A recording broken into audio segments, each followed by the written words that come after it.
But first, we are starting with a do-it-yourself project that I know you are going to love. It's something I've been wanting to tackle in my own home, and it's a way to enjoy the cool, crisp summer nights in a really cool way. We're showing you how to use those fabulous strings of light bulbs to illuminate your patio living space and do it all for under $150. So if you have a pergola structure or an enclosed deck, that's easy. But for an exposed patio, this is truly a remarkable solution, and trust this remarkable woman to come up with it. Risa Baker has the scoop for us today. It's so good to see you.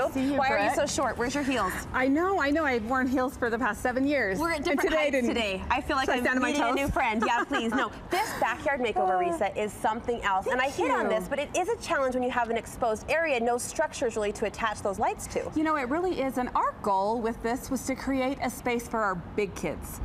We want them to come to our home with their friends, and they don't necessarily want to be inside with us, but we thought they can still be in our home and be outside, so we wanted to create what feels like an outdoor room. So there's a mom strategy at play. Absolutely. If you build it, they will come. Yeah, but we've used it as a family as well, and friends and neighbors, and I mean, it's been so fun. And did I get that right, $150? It was $142. Oh my gosh, cha-ching.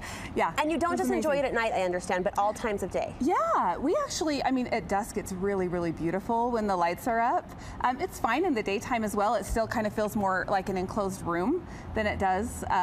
Than it did before. Oh, it's beautiful. But at night, it really is amazing. We're going to get into the details, including how you made those loops so even Steven. That was the first thing I noticed. But let's start with details. Give us a supply list. Okay, there are 4 simple things to make this. You need galvanized steel poles. Okay. These are electrical poles that you find them on the electrical aisle. Okay, I'm already intimidated. I'm already intimidated. No, you walk right down the aisle and you'll see them. It's $4.25 for a 10-foot pole. Okay. You need rebar.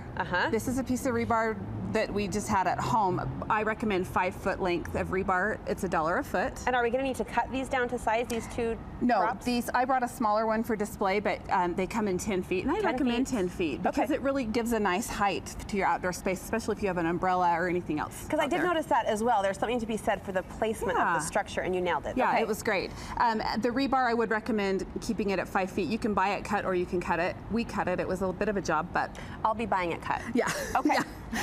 The next thing that you need is a clothesline hook. These are 98 cents a piece. They're a little hard to find at Home Depot. Just go to the open screw bins and kind of dig through and you'll see them. They have 2 different sizes. You want the smaller size for 98 cents. Smaller of the 2. And then the last thing you need is lights. I recommend the Costco lights. Really? Yes, they are $29 a box, but they're 48 feet long. I've seen those and I've walked past thinking, can they really be quality? Yes, they're amazing. They're beautiful. The color they create, the ambiance is awesome. They're kind of like the Edison bulb. Yeah, you went with the retro style. Yes, I did, and I didn't bring them because they are 48 feet and I didn't want to take them off of my structure. So I just brought a small thing of lights. So, should we get started? Yes, I want to ask though, the ones you showed, the bigger Edison bulbs, are those at Costco as well? Yeah, that's what's at Costco for $29 for 48 feet. And where are these from? These are just from the Target dollar section. Nice. But they're only like these are only like 4 feet long. So if you're doing this and you're doing it in an outdoor space, just do Costco. Options though. Yes. Options. Yeah, okay. Yeah, for sure. Okay, this is so easy, Brooke. I'm ready. I'm so ready. So you take your rebar and you take it over to your dirt or grass, wherever you're going to put it. You put it in planters, right? No, I didn't. Right in your yard? Right in my yard. In fact, online I saw a lot of times where you can do it in planters, but you would actually need to put cement in the planters or something to get them to stand up. We don't have time for that. No, and I didn't want to buy 8 planters. I needed 8 poles, and 8 planters was just too much. So putting them just right into the dirt in my flower beds was the perfect option. Okay. Okay, so rebar goes in. The next thing you do is you get your pole and you put it in a vise, which is what I have right here.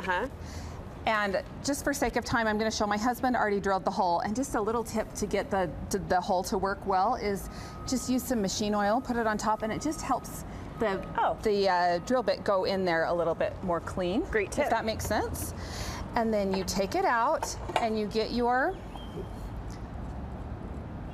clothesline hook and stick it in. Okay, so far this is proving to be as easy as you promised. It really, I think it might be the easiest DIY we've ever done. And the most stunning, I have to say. The impact is just really huge impact for not much money. Okay, Brooke, do you want to put it on? Really? Yeah.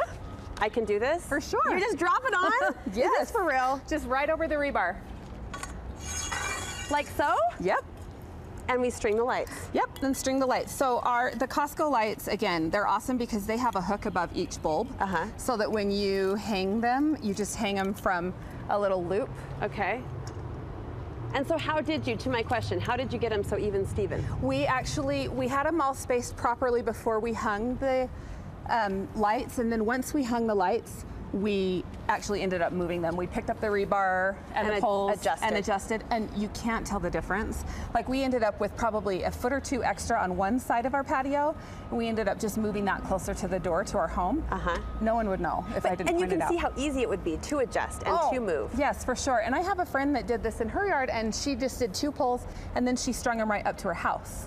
So you could do screws into your house if you wanted, or hooks into your home if you wanted.